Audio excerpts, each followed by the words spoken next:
Hi, this is Sarit Switzer, and welcome to the It Is Taught podcast, a podcast devoted to the teachings of Rabbi Shneur Zalman of Liadi as recorded in his most famous work, the Tanya. My hope for this show is to make these teachings accessible and relatable to the average person, regardless of prior Jewish education or affiliation. The episodes follow the prescribed daily study portions and are meant to serve as practical lessons in how to live your life as your true self and develop an authentic and powerful relationship with your Creator. I have personally experienced the effects the study of this work has had on me, and I'm excited to share what I can of this knowledge with you. So please join me on this journey of learning, self-growth, and connection with your source.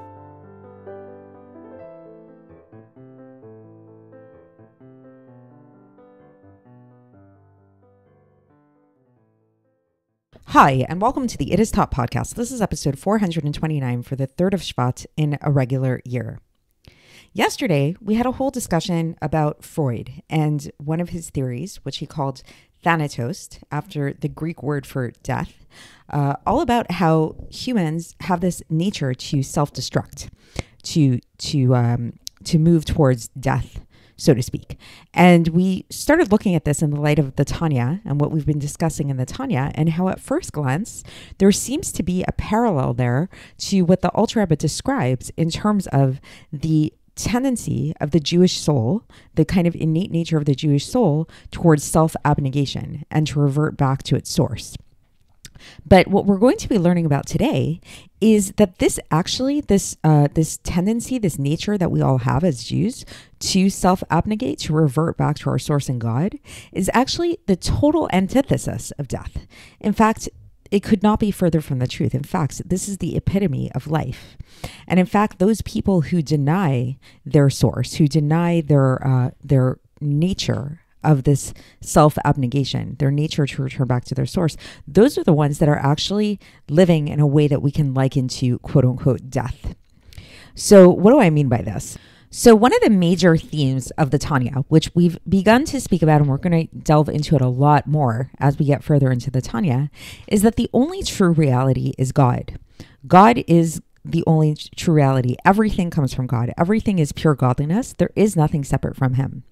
It's true that there's a whole realm of things, which we've referred to as the Sitra Achra or the Klipa, which conceal God and which God created as sort of like a kind of representation of that which is opposed to Him.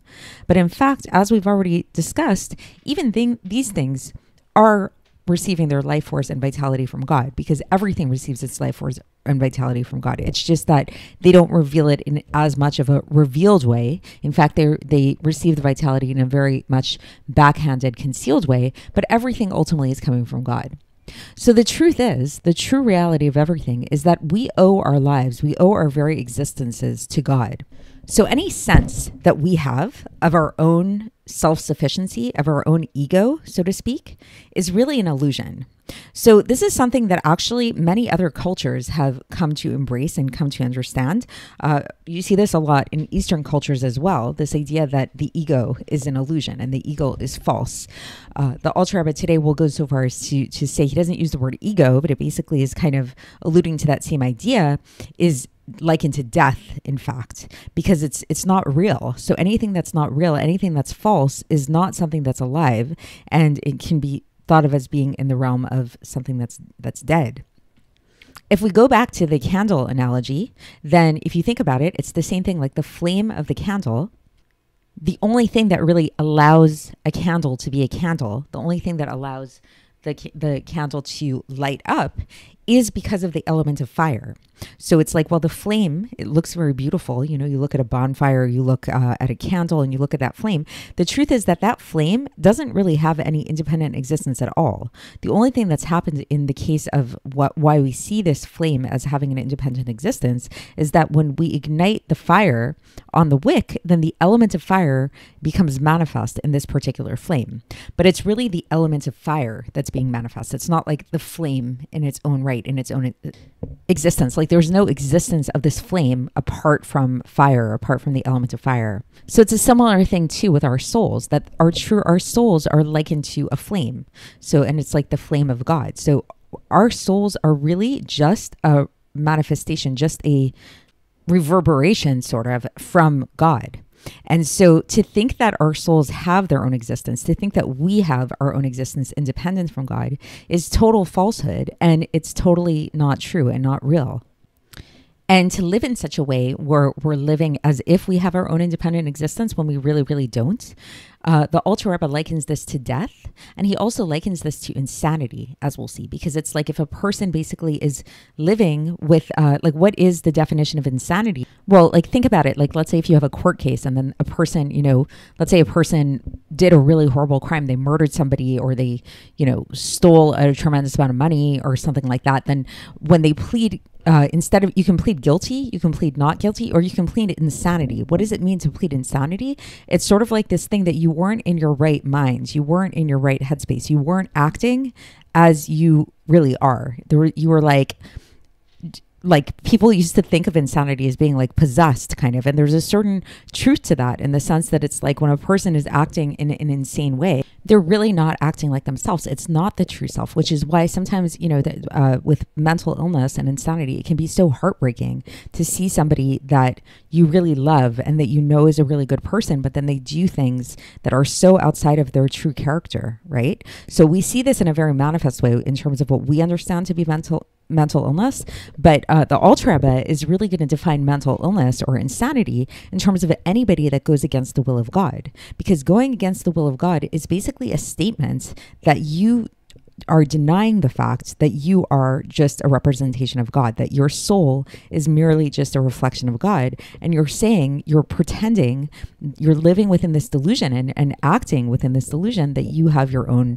existence in your own right, which is totally false and is in fact totally the opposite of life. It's really likened to death. There's no life in a place like that.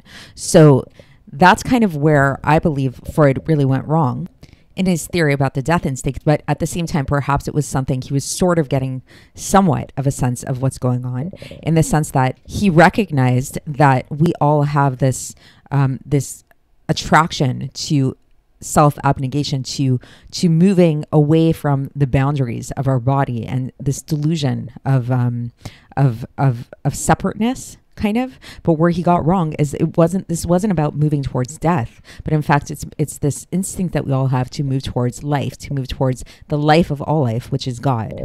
And what this ultimately translates to, perhaps seemingly paradoxically, where it's like, because our instincts are to move towards God, because our natural soul wants to be one and cleave to God, what this translates to into practicality is to doing God's will, to performing God's will, which is to stay alive, very much to stay alive, and to make this world into a dwelling place for God, and to be very much alive here.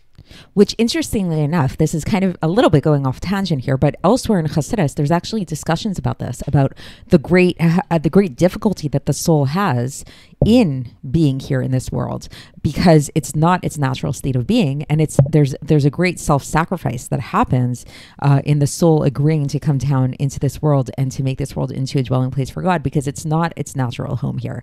It's much more comfy, it's much more comfortable to be one with God and to be separate from the physical world. But nevertheless, because like the ultimate ramification of wanting to be close to our maker, to our source, to our creator, is in denying even our own feelings of wanting to be close, to come down here and to make this world into a dwelling place for us. So it's sort of like, you can think about it in terms of like, let's say you have a child who wants to make their parent happy and just wants to do everything that they can to be close to their parent, to be one with their parents and all of that.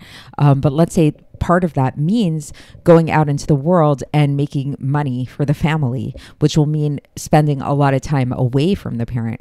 But ultimately, this is for the sake of being close to their parents, So with all of that being said, let's get into the text and see how the Alter Rebbe explains all of this. And for context, we are in the middle of chapter 19 of Likkutei Amarim.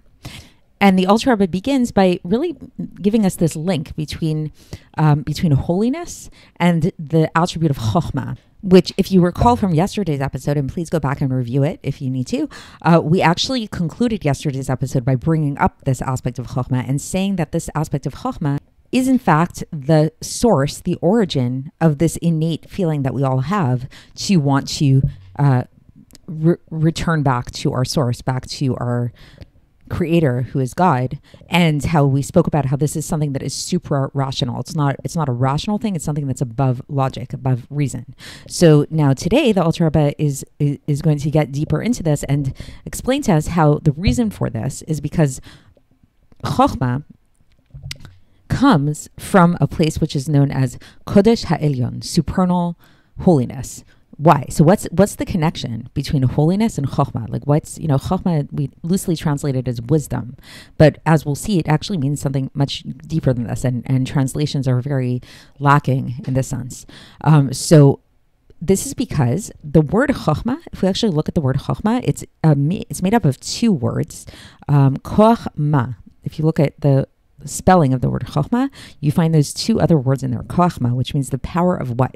Which is an allusion to this idea of it not having any existence of its own. It's acknowledgement of its lack of intrinsic sense of self. Like it's the power of what? Of the power of self-abnegation, basically. And this is the exact opposite of the aspect of Klipa and Sitra Achra, which are on the other side of things. And this is where the souls of the non-Jewish nations come from, like the idolatrous nations, about whom those people are described as being very self-oriented, very much having this really strong sense of self. The Alter Rebbe brings a few citations to describe this. One is from Mishlei chapter 30, verse 15, where it says hav, which means give. And also we see with Esav in Bereshit chapter 25, verse 30, where he said, haleiteni, feed me. So it's like there's this very like self-orientation, of give to me, feed to me. Like there's a lot of ego there. And they think of themselves as being something of substance in their own right, which is the total opposite of the idea of Chochma. Now, this is the interesting paradox, is like these people are so self-oriented, but ironically, the sages in the Gemara, in Masechet Brachos, page 18b, refer to them as being dead. And the Alter Rebbe brings another citation from Eicha, chapter 7, verse 12, where it says, "Ha-chochma tichayeh," that the chochma will give life, and also this another citation from Eov, chapter 4, verse 21, "Yamutu velo v'chochma," that they will die without wisdom. So there's sort of like this like juxtaposition between self-abnegation, otherwise referred to as Chochma, and Kedusha and holiness, versus self-orientation, which is the realm of all things that oppose God, and which the Alter Rebbe refers to as being death, connected with death. And now the Alter Rebbe goes on to say that this category of this Klipa and Sitra Achra, and like people that are likened to death, doesn't only include the souls of the other nations, but it actually includes some Jewish people as well. It includes those Jewish people that we put in the category of Rishaim, of the evil people that we spoke about. Remember the different categories of Tzadikim, Rishaim, and Beinonim. So Rishaim, and those who are referred to as being Posh'ei Israel, like the sinners of Israel, quote unquote. This is how they're referred to in the Gemara in Masechet Brachos, page 18b. Before these people are faced with a test which would bring out their natural self-sacrificial nature to sanctify God's name, which, as we'll see, even such Jews have this within them. They all, because like we explained yesterday, every single Jew has this innate self-sacrificial nature to want to sacrifice their lives for God. But so this is the case even within these kind of Jews, but until they are in a place where they're faced with a test like this, where it has to come out, then at these moments, they are also connected to this side of the Sitra Achra, of the Klipa, of death, and all of that.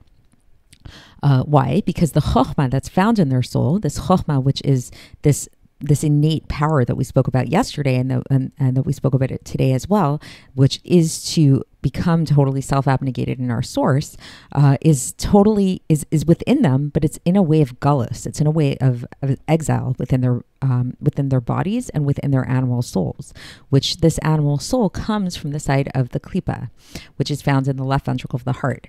And that's what's ruling over them at this time. So, and this is connected to the secret of the galus hashchina, the exile of the shchina, as we spoke about above, right? So it's like when our godly spark is found in exile, then this means that the shchina is actually found in exile as well.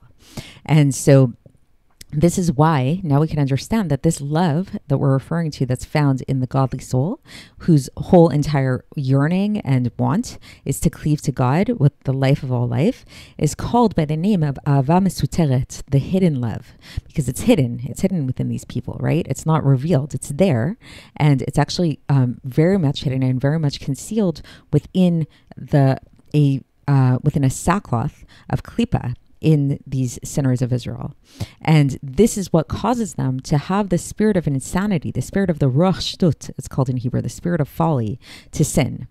And this is, and then in conclusion, the Alter Rebbe references a teaching in the Gemara in Masechet Sota, page 3H. It's a pretty famous teaching where it says, "En adam choteh ela im nichnas bo ruach shtut," that a person doesn't sin unless a spirit of folly enters into them. That, again, that the only reason why, because it's not rational. It's not like a Jewish person by nature wants to connect with God, wants to cleave to God, wants to be one with God, which this translates into not doing anything that's against God's will.